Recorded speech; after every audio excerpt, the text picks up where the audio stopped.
Testing. 1 million, 2 million, 3 million. That's working. Okay.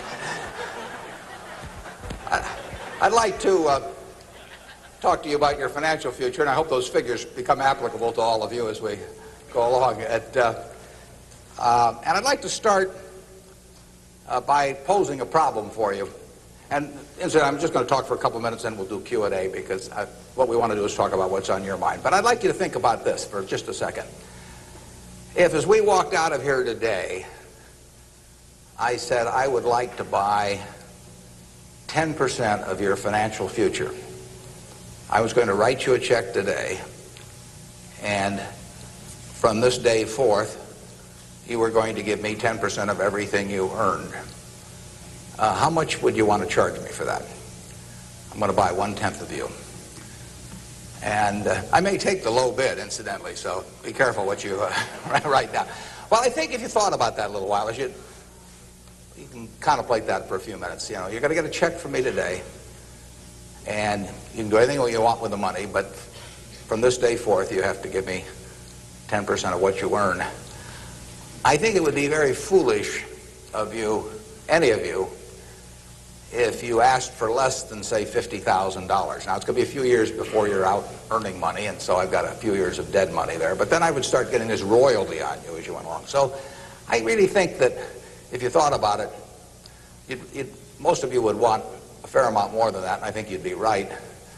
Fortunately, I didn't make this deal with anybody when I started out, so nobody's got a 10% royalty on me. But I think that $50,000 would sort of be the absolute minimum. And if you think about that, that means that right today, you are worth $500,000, because if 10% of you is worth $50,000 in cash today, your potential is worth a minimum on a 100% basis of $500,000. That is the big financial asset you've got.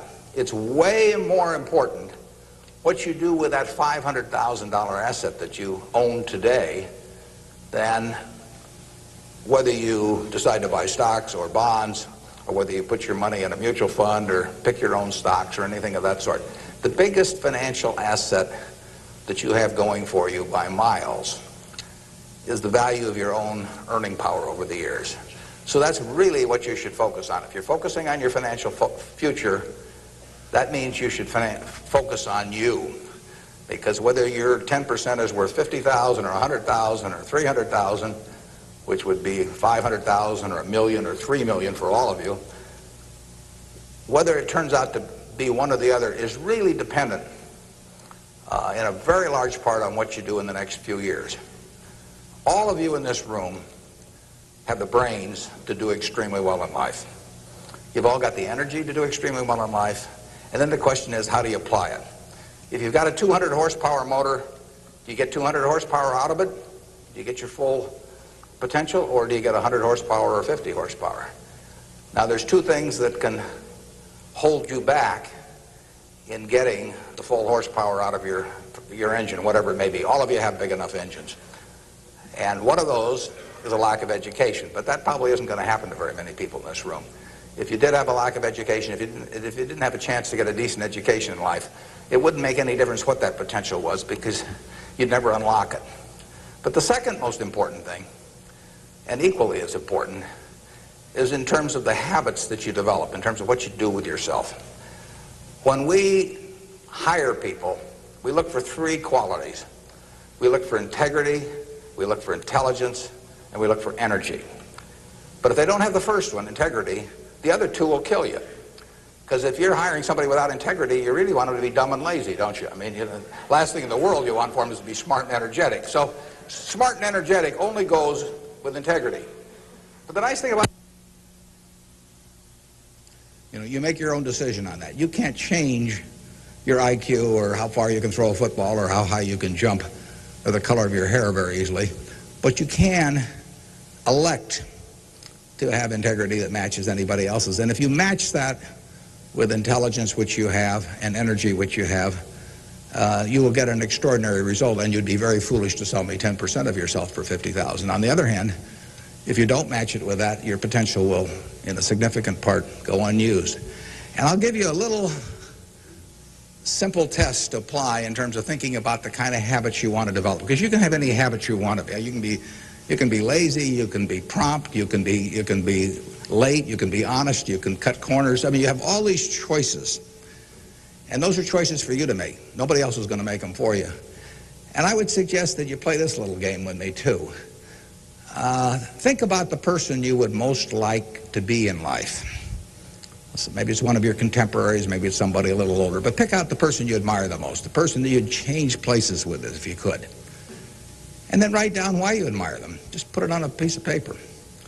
And then figure out the person that you would least like to change places with you. Who really turns you off? Who do you find repulsive? And list the reasons why that person turns you off so much. And put those down on the other side of the paper. And then look at that list. And you'll find that everything on the left-hand side, what you admire in other people, the qualities they bring to life, cheerfulness, generosity, all kinds of things, you'll find those are things you can do yourself. It's very simple. You've got to apply yourself, but the habits you form in doing that early on will carry you through life.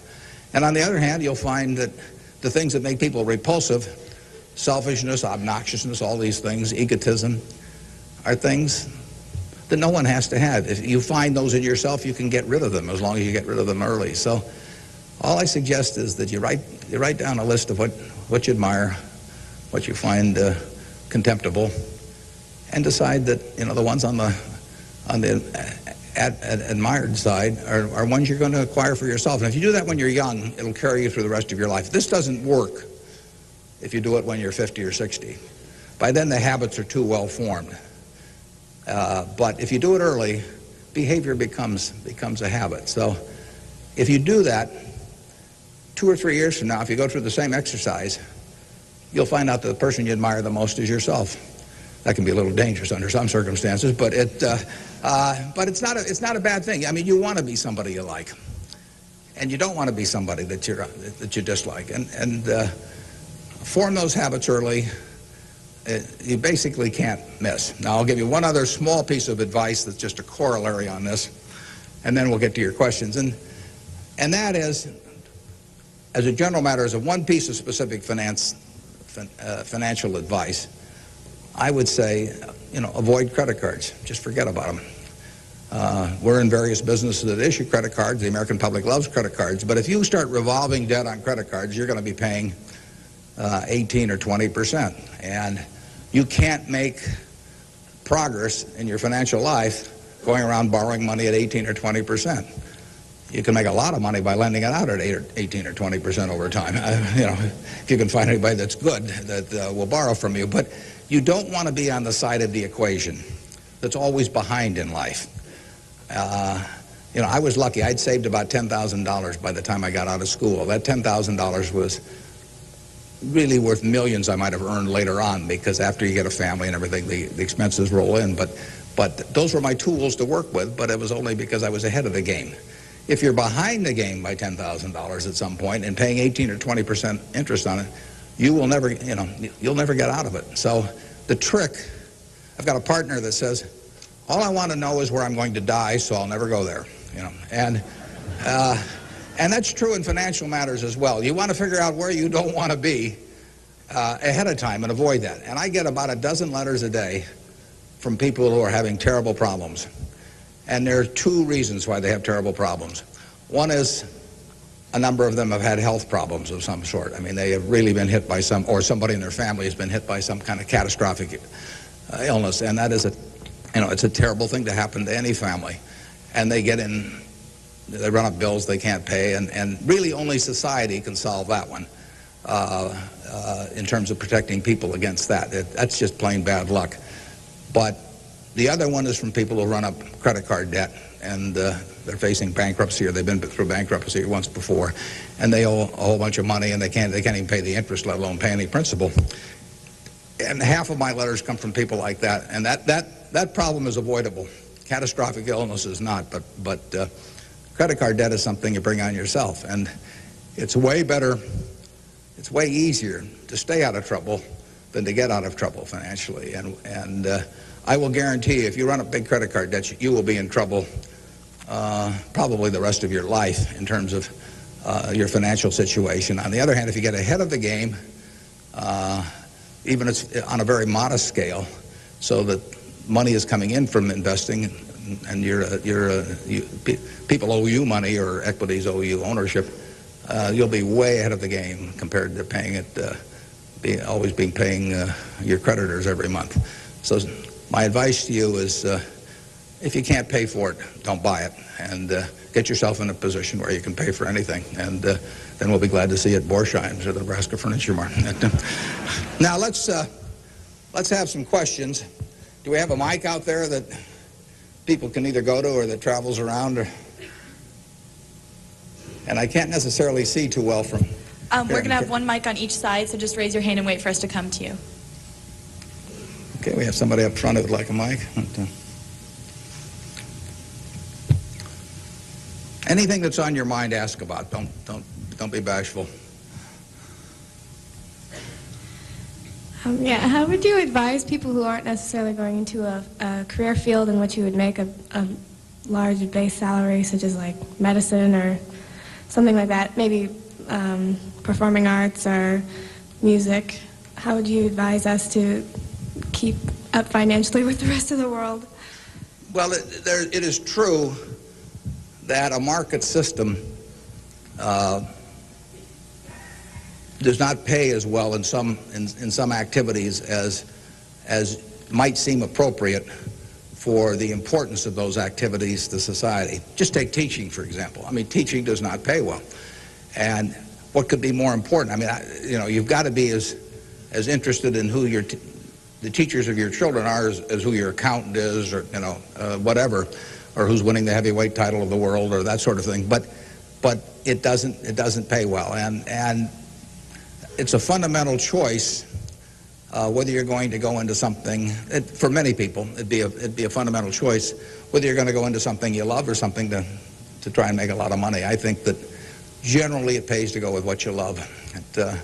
I think that it's very hard to find people when they get to be my age who say that they've loved what they've done all their life and feel it was very worthwhile, but they're terribly sad they made that choice because they didn't make a lot of money. I don't think anybody's ever said that to me, that they wish they'd gone into something else where they were uncomfortable doing it or didn't enjoy it, didn't feel very productive, but made a lot of money.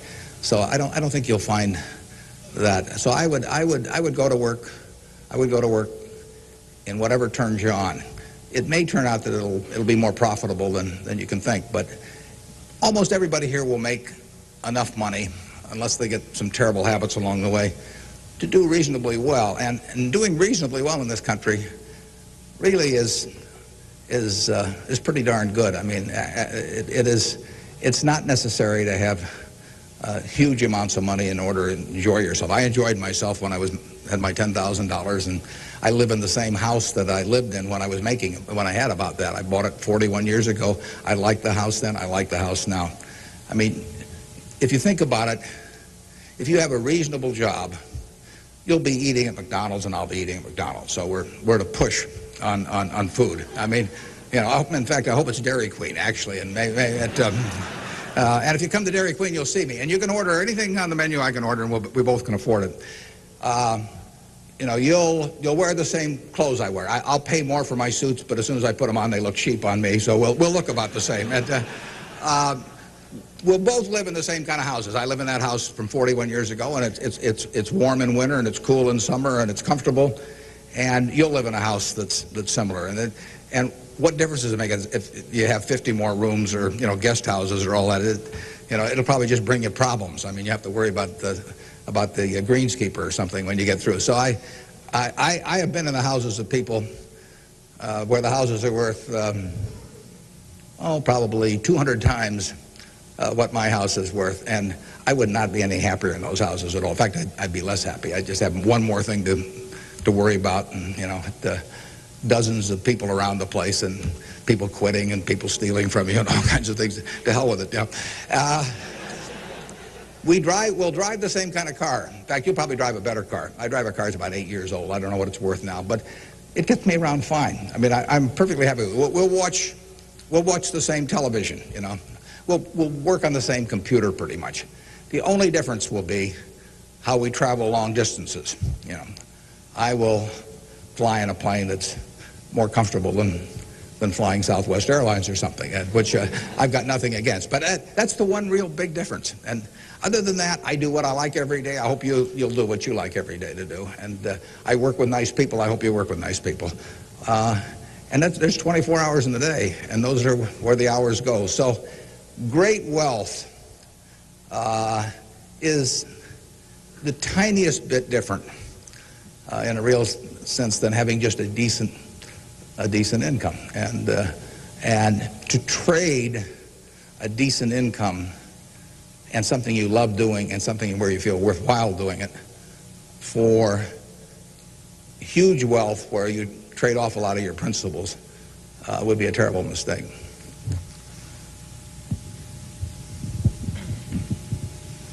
Would you acknowledge your success more on yourself or from the help and teachings of others?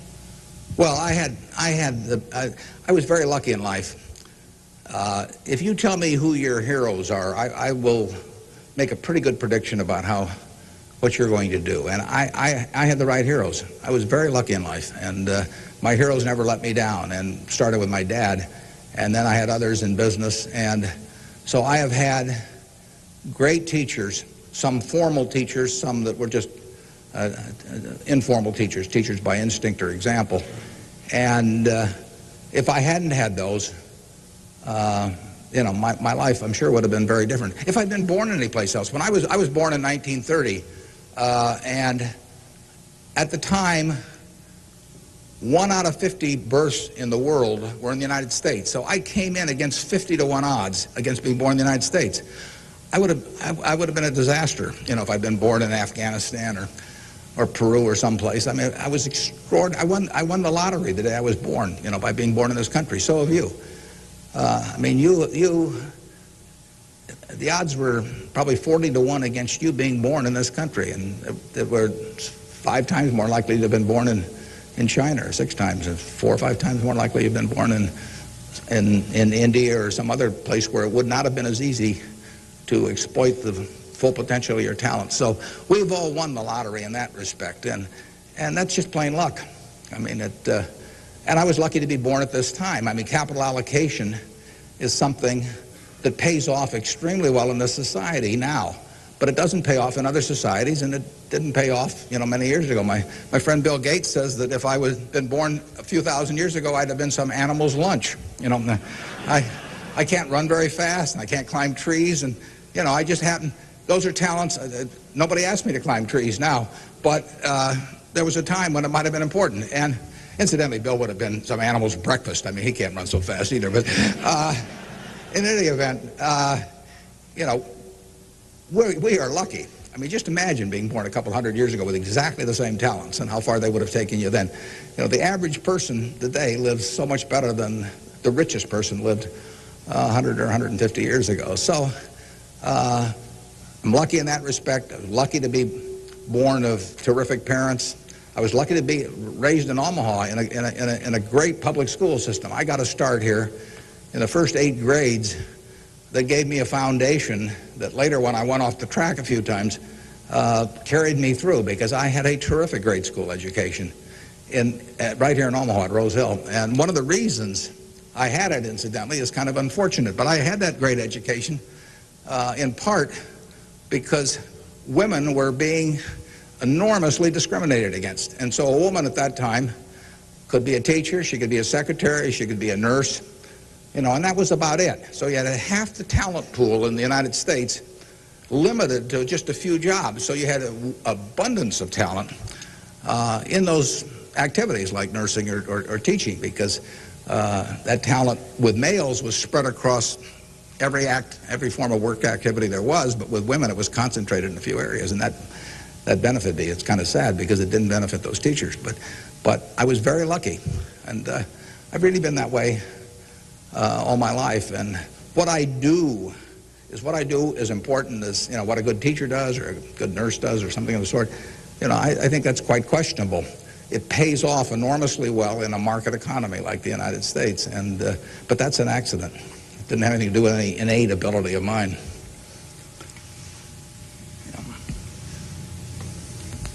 My name is Marina Tsed, and I attend Omaha Central High School. Good for you. Fine institution. Now, Mr. Buffett, technology has been a great factor in stimulating the world economy. What are your predictions for the future of the technology industry, and what is its future role in world economy and the United States economy? Yeah, well, there's no question it's turning the world upside down. It's done it somewhat already, but it will, it's just beginning, but it's moving very fast.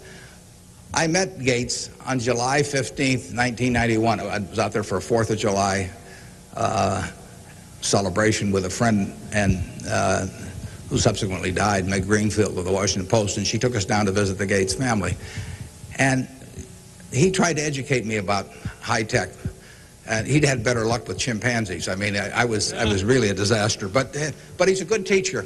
But one thing he told me was that at the time, he said, you've got this model in your head of the world, and your model has time and distance as very limiting factors. And he said, they aren't limiting factors anymore. He said, the cost of talking to somebody around the world or getting your message in front of somebody or publishing, he said, it's going to be zero, or so close to zero it doesn't make any difference. And, that was revolutionary.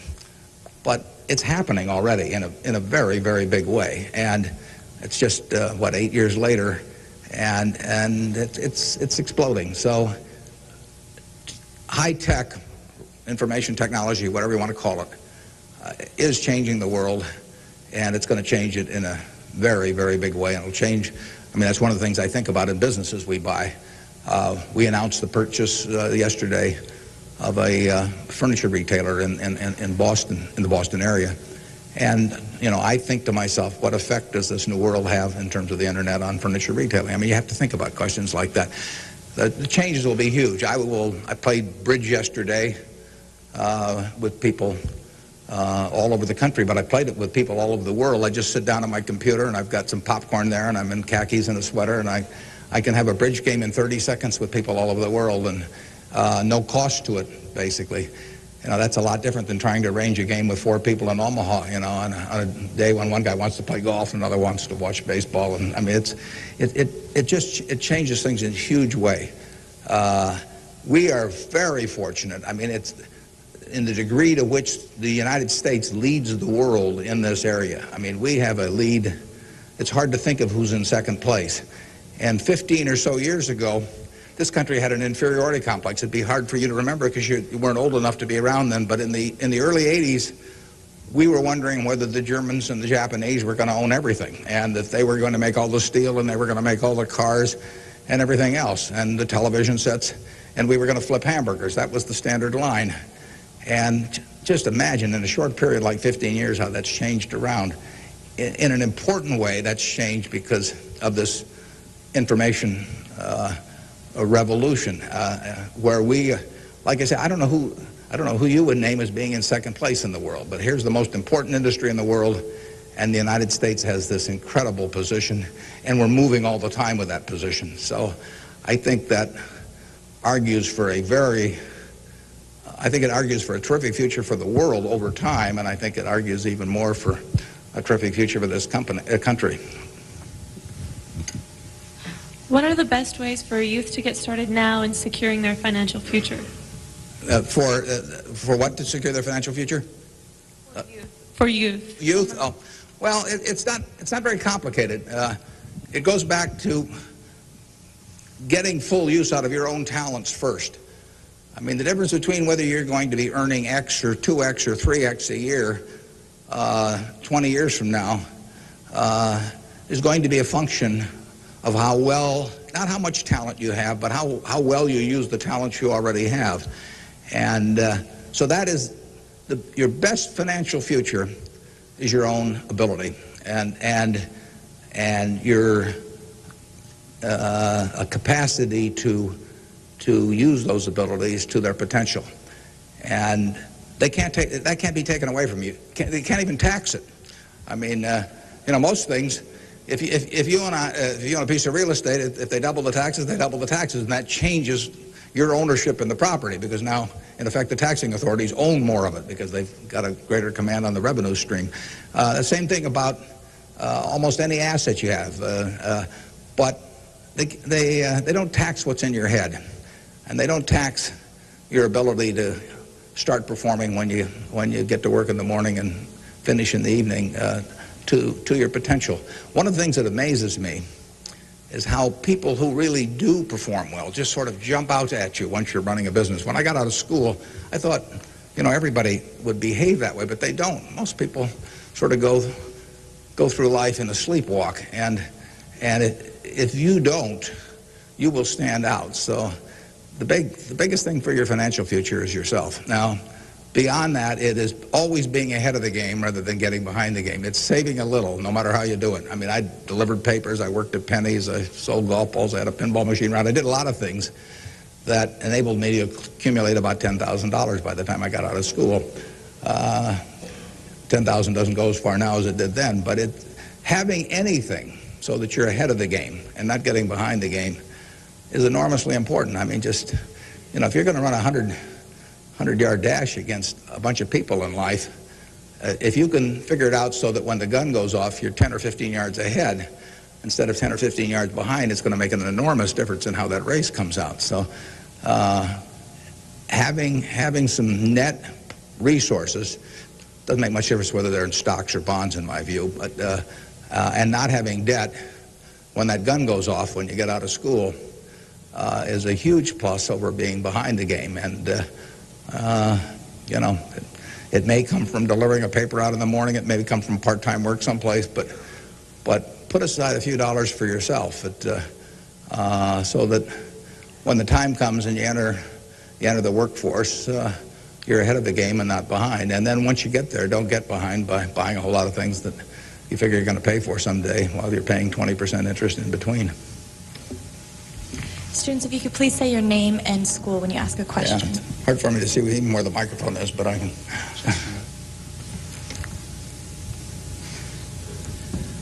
My name is Patrick Doherty, and I'm from William La Vista High School. I was wondering, with the increasing costs of education today, what can students do to deal with their debts once they're out of college? Well, that's a tough one. I mean, I guess I'd pay it off as fast as I could, and I would incur as little debt as possible before that time came. And I would say this,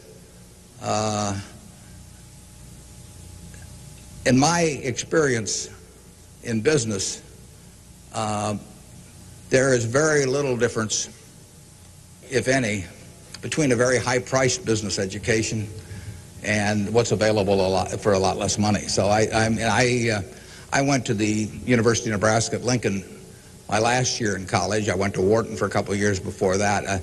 I learned just as much at the University of Nebraska as I did at Wharton. And there's nothing against Wharton. I mean, it's just we had a very good school here. I had some terrific professors at Lincoln. And so I would not assume that if I was paying a few $1,000s for an education here in the state, for example, versus paying huge amounts elsewhere, that it was going to make a lot of difference. A lot of the education, you need to be prodded in the right direction, but an awful lot of it is self-taught. I mean, Andrew Carnegie did a wonderful thing in this country in terms of libraries, and I used to spend a lot of time at libraries. I even got locked in at the University of Omaha, what was then the University of Omaha, and I couldn't get out for hours. And one night I got so entranced with what I was reading. But there's all kinds of information available now with the internet. It's so much easier than it was then. So it's out there to be taken, and it isn't necessary to pay $30,000 or $35,000 a year to go to some big name school to get the education at all. I mean, if you're going to learn accounting, which is probably the most important course you'd take in business, if you're going to learn accounting, you can learn accounting absolutely as well, in my view, going to UNO as going to Harvard. I mean, I see. I'd bet on that, and so I wouldn't run up huge bills in terms of getting a business education. Now, if you're going to get a medical education, I mean, there's certain professions where there may not be any way around spending a fair amount of money and getting in debt to some degree. You've got to make that decision yourself, but I'd certainly try to minimize it.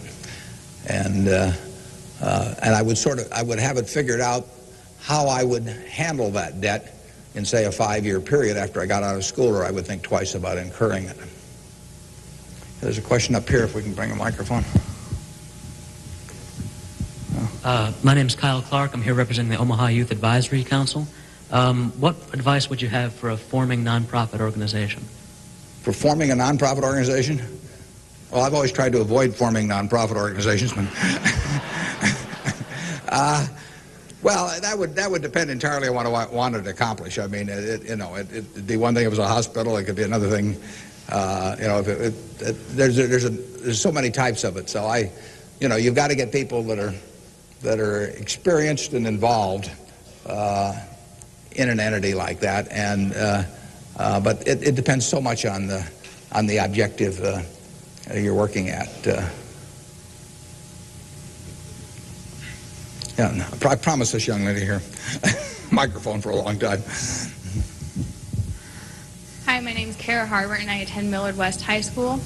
And I understand that you're very civically involved, and I was wondering how important of a quality you think that is for an individual in life and why. Yeah, well, I wouldn't say that I am that. I mean, I do certain civic things. I think your model as a citizen, for example, in Omaha would be Walter Scott. I mean, he is far more civically involved than I am, and incidentally, his predecessor, Peter Kiewit, was too, but Walter's carried it to new heights. So I don't want to take on any mantle for that myself. I do some things. One of the problems I have is I love what I do so much that it sort of takes over. I mean, I'm like a guy that likes to play a lot of golf or something, except I like the business I'm in. But I've got a family that participates very actively. Some of my children work on almost anything that comes along in the civic area. And, in the end, people do what they want to do to quite a degree. And I think I've never talked to anybody that enjoyed working in civic activities that didn't feel where it was very worthwhile after they've done it. I mean, they built something, and participating in building something is always a lot of fun. And actually, you can have a good time. We have this golf tournament, for example, in September, and we raise some money for civic things, but everybody has a good time, so nobody's paying any price by doing it. I'm having a good time. The people who come are having a good time, and we get to show Omaha off to people.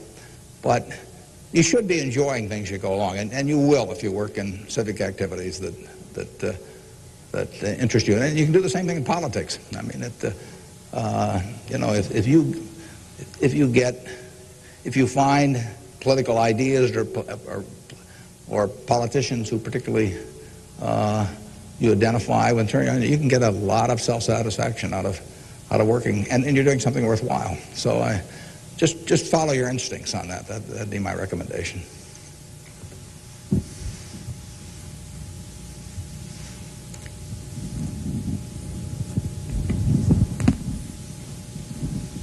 Hi, my name is Jeremy Graham from Millard South High School.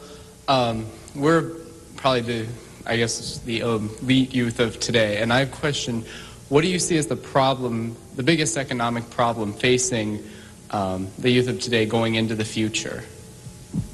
Yeah, I don't think that you're going to have enormous economic problems. I think you will live in a society where the average person lives better by a significant margin than the average one of a generation earlier or 2 generations earlier. That's been the history of this country. It's a marvelous country that way. I mean, when you think of it, we have 4.5% of the world's population, and what's been accomplished here is incredible. 53% of the value of corporations that are publicly traded in the world exists in the United States with 4.5% of the population. This country always has done well. They say in stocks that you should buy stock in a business that's so good that even an idiot can run it, because sooner or later one will. And that's not terrible advice. Well, that seems to have been sort of the history of this country from time to time. I mean, we've had all these problems that have come along. If you look back on the last 100 years and list all the problems this country has run into, you can make a very long list. And a lot of people who focused on those problems at the time have missed the bigger picture. And the bigger picture is that every generation lives better than the one before it. And that's because of savings, because savings enable people to create new tools to do better things as they go along. And it's also due to an environment that lets people realize their potential to a greater degree than most other environments in the world. It's far from perfect. I mean, it's sad how far it is from perfect. But it is better than anything else around. I mean, in this country, you don't have some commissar or something running a big business in this country. You've got a guy like Jack Welch, and a fellow like Jack Welch makes a difference of night and day in terms of the productivity of that business over a period of decades. And productivity is what causes the standard of living to rise. So a system that throws up the Jack Welches of the world to run businesses is going to have an enormous advantage over a society that does it by heredity or that does it by government edict. And we're closer to that society that I've described than any other country, and it's led to great things, and it will continue to lead to great things. So I think you've got the best future. You don't face a war, and you've got a better future in terms of achieving material rewards than any generation in history. So I wish I could trade you places. I might get taken up on that by a few of you, though.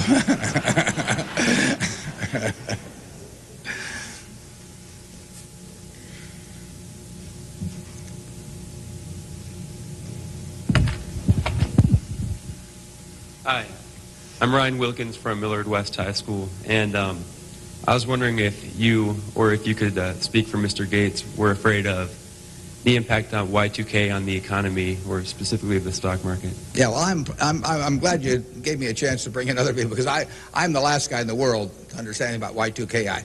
I don't know why this microphone's working. I don't know, why lights go on. Or I flip on the switch of my television set and pray. I mean, it's all beyond me. But I would say this: the smartest people I know in that area, in large part, think it's going to be a non-event. In this country. I can't speak for the rest of the world, but so I think you'll wake up on January 1st and find the world hasn't changed from December 31st. Now, I would say this: you might get a whole bunch of friends to write you checks for $1 billion on December 31st and then deposit them, and who knows what'll happen? You can't lose anything. I mean, all they do is bounce, and if the system gets fouled up, you might find a lot of money in your account. But I wouldn't count on it. We own a company called Executive Jet.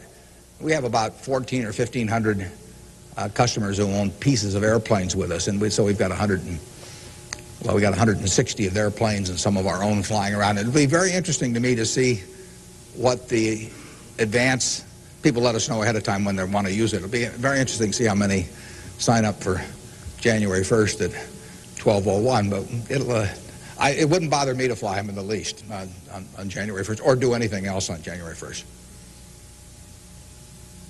Ideally, I hope they're getting prepared to watch the Huskers play in the big game. I'm Jamie Solis from Twin Valley, and I was wondering, how do you decide what you invest your time and money in? Yeah, well, I like to find businesses that have good economics. Now, what are good economics? Well, good economics are a business that has some kind of a moat around it that makes its product or its service or its location or something a little more desirable to the customer than any other sort of comparable product. The #1 candy bar in the last 30 or 40 years has been Snickers. People don't fool around with different candy bars. They fool around with different length dresses. They fool around, with all kinds of things. But they don't fool around with candy bars because they figure, they're going to go in and lay out 50 cents or whatever it is and put it in their mouth. And they're not going to, for 50 cents and putting it in your mouth, I mean, you're not going to say, I'll lay out 45 cents and put something else in my mouth. So you find that very stable. And we like businesses that we think we can figure out where they're going to be in 10 or 15 years. I don't know where the information technology businesses are going to be in 10 or 15 years. I know where Snickers bars are going to be in 10 or 15 years. They're going to be selling just about the way they do now. I know where Wrigley's gum is going to be in 10 or 15 years. There's not going to be a lot of innovation in chewing gum. The internet's not going to cause people to quit chewing gum either. I mean, Gates may think so, but I don't think so. But it's predictability regarding the sustainability of a competitive advantage, something special about a product. So we look for those kind of products, and then we look for people that are running the business that are honest and able. And, you know, it's easier to find people that are honest and able than it is to find businesses that are going to stay wonderful for a long period of time. There are a lot of businesses that looked like they were going to stay wonderful that really evaporated over time.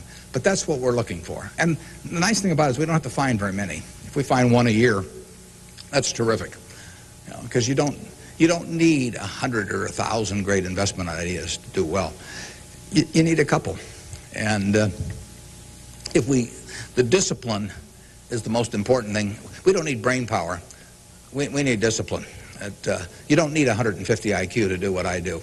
Thank God. You know, you don't need 140. You don't need 135. You may need 115 or something like that. But you do need discipline. You have to wait until you see the fat pitch to swing at. Because investing is a no-called strike game. You know, if I were a baseball player and I only liked pitches 2 inches above my navel, you know, some guy could learn that and he could pitch me, you know, 3 or 4 inches below that, and I get called out on strikes because I never find a pitch I like. You can get called out on strikes in baseball. You have to swing at pitches that you don't even necessarily like, particularly after the count gets to 2 strikes. In business, you don't have to swing at anything. You can sit there and the paper says General Motors at 68, or it says General Electric at 115, or it says General Dynamics at 63. And if you don't like those prices, you don't have to swing. You can wait there day after day after day after day, and there are no called strikes.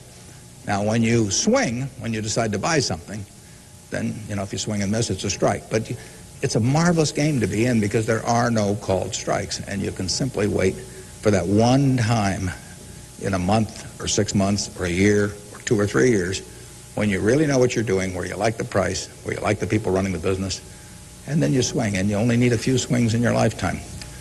So that's the way we try to pick businesses. We try to stay with things we understand. I mean, there can be all kinds of wonderful investment opportunities out there that I don't understand. I don't know what cocoa beans are going to do next year. You know, maybe you know, but I don't know. I don't know what crude oil is going to sell for. But I don't have to know. I just have to know the things. I have to know what I know. I have to know where the limits of my understanding are, what I call what my circle of competence is. And if I'm only able to evaluate 5% of the businesses in the world, no problem. I just stay within that 5% and try and find something. And that's, most people get in trouble because, in investments, because they get itchy. You know, they can't discipline themselves, and they hear about other people making money. Nothing upsets people so much as to hear about their friends making money. I mean, that's very destructive to discipline because they think, you know, I'm smarter than that guy next door, and he just bought that new car with the money he made trading stocks on the internet, so why can't I? Well, the answer is you can't over time. You will lose money if you trade stocks actively. And it's hard to exercise the discipline. But anytime you buy something, you should be able to take out a one-page sheet of paper and say, I'm buying General Motors at 65. I'm buying General Electric at 150 because. And you should write down the reasons. If you can't fill out the sheet, if it's because somebody told me about it at a cocktail party last night, that's not good enough. If it's because my broker told me about it, that's not good enough. You know, it's you've got to have a reason for thinking that it makes an intelligent investment. You do the same thing if you're buying a farm or an apartment house. If you're buying a farm, you'd say, I'm buying this farm at $1,000 an acre because I think I can earn $60 an acre on it if corn sells at such and such and soybean sells at such and such and yield is such and such. And you'd figure it out. That's the same reason you buy businesses. And when you buy stocks, you're buying a little piece of a business. And that's probably the most important thing to remember in investing is that when you are buying a stock, you're buying a little piece of the business. And if you are buying it at an attractive price for the business, for the whole business, you're going to make money. And if you aren't, you know, over time you won't make money.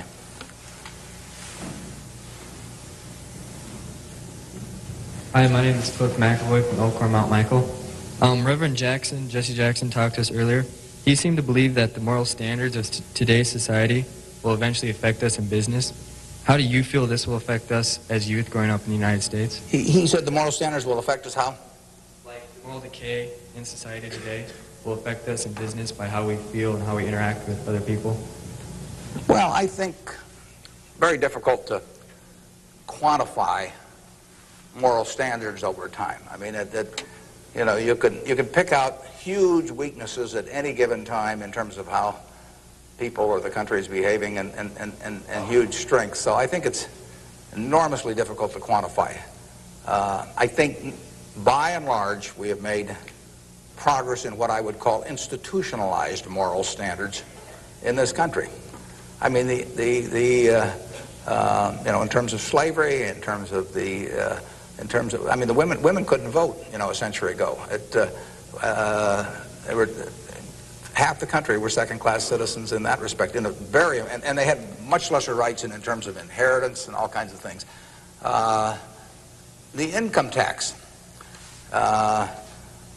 didn't exist 100 years ago, so the idea of taxing people according to how much they benefited from society and their income didn't exist. So I think in terms of institutionalized moral standards, the country has made really quite significant progress in the last 100 years. I think, you know, there's an enormous distance to go. I think we're going in the right direction, maybe by fits and starts, but I think we're going in the right direction, and I think that you know, it will be a significant plus to everybody in this room if they live in a more moral society 40 years from now than a less moral. But I think the odds are that they will. I think the country moves in that direction. It's very difficult to do it, and all kinds of interests that work against it. But in the end, I think the American people want it. And you saw it in civil rights. I mean, it took television to dramatize what was going on, and people that weren't near it preferred not to think about it. But it got through to the conscience of the American people. And a lot of progress has been made there, and there's a lot left to be made, but it's better than it was. And the pace may seem very slow to those people involved, and I can understand that. The pace, you know, for women's suffrage, I mean, that went for decades and decades and decades. Women couldn't be on a jury. I was reading the trial of Clarence Darrow, which took place in California in about 10 or 11. You know, there were no women on the jury. The woman wasn't allowed to be on a jury. They weren't citizens in that sense. So it's the moral behavior of the country has, in my view, improved, but it, you know, and it'll continue to improve, and I hope you all in this room do your part to help it improve.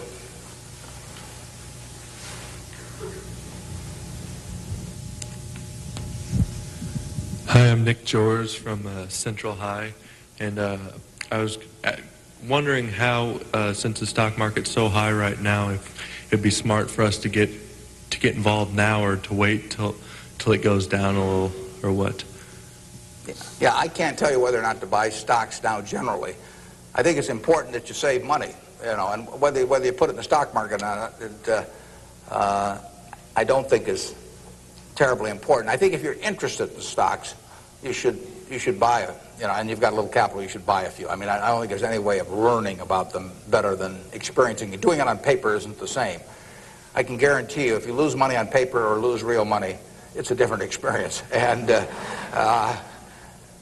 so I think you'll learn more about yourself if you do it that way. I bought my first stock when I was 11. I was at Rose Hill at the time, and I bought 3 shares of City Service Preferred at 38, and it went down to 27, which is something I still remember, even though I was 11 at the time.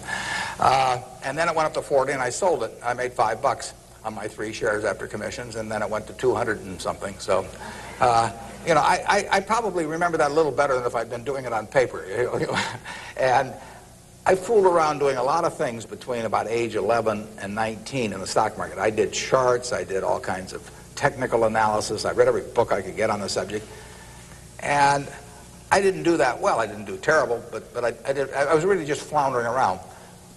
But that meant by the age of 19, when I read Ben Graham's book, I was at the University of Nebraska in Lincoln, I went and bought this book called The Intelligent Investor. It just come out, and it had an enormous impact on me.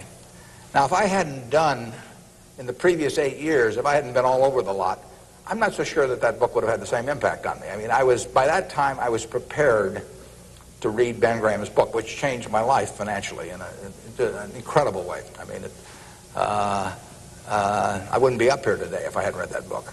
But yeah, part of life is getting prepared so that when something does happen that's significant, you can grasp the significance of it and know what to do with it. And I would say that first 8 years of fooling around, even though it produced nothing financially to speak of, produced a lot in terms of getting my mind prepared for when I really did read something that made sense. So I was ready to accept it. And I actually went back and went to Columbia to study under Graham, and because of reading that book, and all kinds of things flowed out of it. So I would encourage you, if you're interested in the field, to do a few things. I'd still try and make it as intelligent as possible. I would try to stick with things, businesses I thought I understood. I'd still get out that sheet of paper and I'd write, I'm doing this because, and just test my reasoning. And then I'd go back and read it a year later and see whether what you thought would be true turned out to be true. So I would always check myself. I believe in grading myself on everything. You know, doctors have postmortems, and they do it because they learn from postmortems. In business, people don't like to do postmortems. When I can be on the board of a company, and they can be owners building plants or buying companies, and they never want it 2 years later to run a check on how that decision turned out, because it can be unpleasant. But you learn from postmortems, and you don't want to learn. It's way better to learn from other people's mistakes than your own, but you got to learn from a few of your own too. And the time to do it is when you're young. We can do maybe one more, and then we wrap this up at one, do we? Or maybe two more. My name is Pete Walsh. I'm from Creighton Prep. And my question is, to what extent do you feel that the government, with the current policies of welfare and Social Security, is it financially competent and fiscally prepared for the future? Well, I think that the country as a whole is quite well prepared for the future. That doesn't mean I would adopt every policy they have, but I think, A, we have an enormously rich society, and it'll get richer. Everyone isn't going to participate in that. Some won't participate because of physical disabilities, others because of mental disabilities, others because of shortcomings in the education they received when they were growing up, all kinds of reasons. We have a prosperous enough society to be able to take care of those people, and we should take care of them. And how we do it so that they feel most useful in life, and how we do it so that we continue to encourage people to be more productive themselves and all that. I mean, those are not easy questions, but that shouldn't take our eye off the ball of feeling we should do something about it. I pose this problem sometimes to people. I say, let's assume that it's 24 hours before you're born. And all of you can take this test, 24 hours before you're born. And a genie comes to you. And the genie says, what was your name again out there? Whatever, we'll call you Joe. And the genie says, Joe, says, you look pretty promising to me. I think you've got kind of a sense of fair play and a good mind. And so I'm going to let you have an extraordinary opportunity. I'm going to let you design the world into which you're going to be born in 24 hours. It's yours. You pick out the political rules, you pick out the economic rules, you pick out the social rules, you design the world. And when you're born in 24 hours, you're going to be born into that world. And that's the world that's going to exist for your lifetime, for your children's lifetime, for your grandchildren's lifetime. And you, having heard of some of these genie jokes in the past, would say, what's the catch? The genie says, well, it's a very slight catch. I said, when you're born in 24 hours, you're going to emerge in this world you designed, but what you don't know is whether you're going to be born black or white, male or female, rich or poor, bright or retarded, able-bodied or infirm, in the United States or Afghanistan. All you know is that you're going to reach into this barrel, which now has 6 billion balls, as we know, representing one person, every person in the world, and you're going to participate in what I call the ovarian lottery. You're going to take one ball out of that barrel, and you're never going to get another ball. That's you. You're going to get one ball, and now you're going to emerge. Now, what kind of rules do you want to have for that society, not knowing which ball you're going to get? Now, that I put to you is the way I think people should think about social policy. And if you're lucky enough to be born in this country, you've won the lottery already. But we should have a system, in my view, that encourages the Jack Welches and the Bill Gateses and all of that to work far beyond the time when it has any economic significance to them. We want people commanding those resources who are extremely able at commanding them. That's how the standard of living moves forward. So we should want, Tom Osborne coaching in Nebraska. We should want Bill Gates designing software, and we don't want to mix up those two. We don't want to get Bill coaching in Nebraska. So you want a system that gets people to their potential and puts them in the position where they can do the most good for society.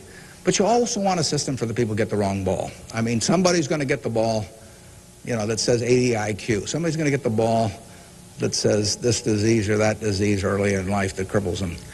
And we've got a rich enough society that we can take care of those people. And I think that, to get back to your question, I think that this society will move more and more in that direction. It has the capability of moving more and more in that direction as our resources and our output increases. And I think that it has the will to do that in a general way, although, like I say, there have always been lots of fits and starts. So there is no shortage in the United States of resources. There's no shortage of output.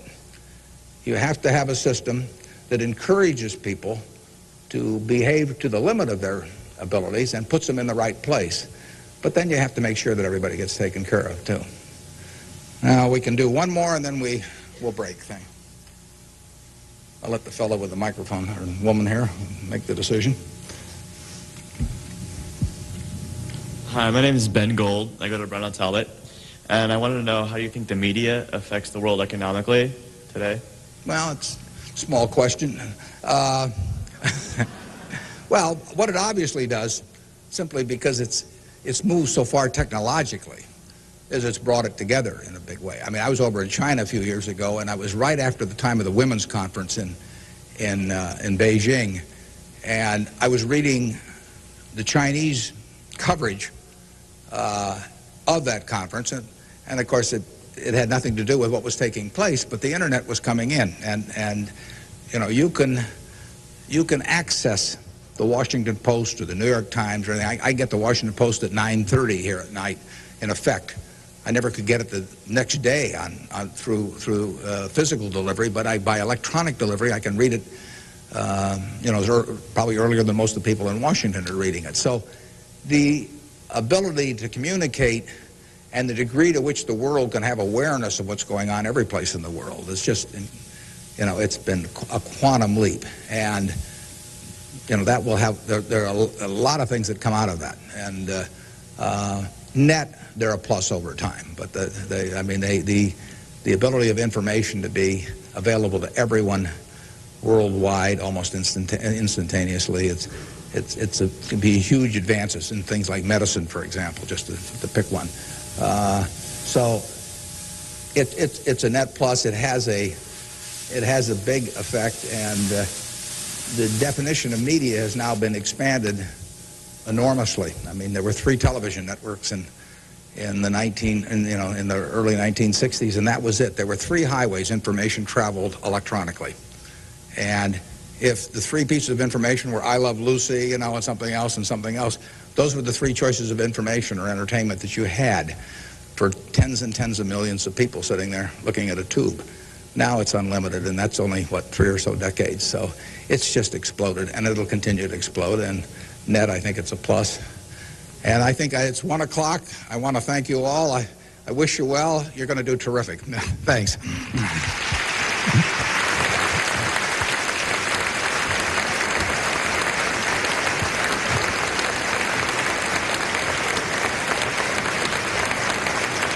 Thank you.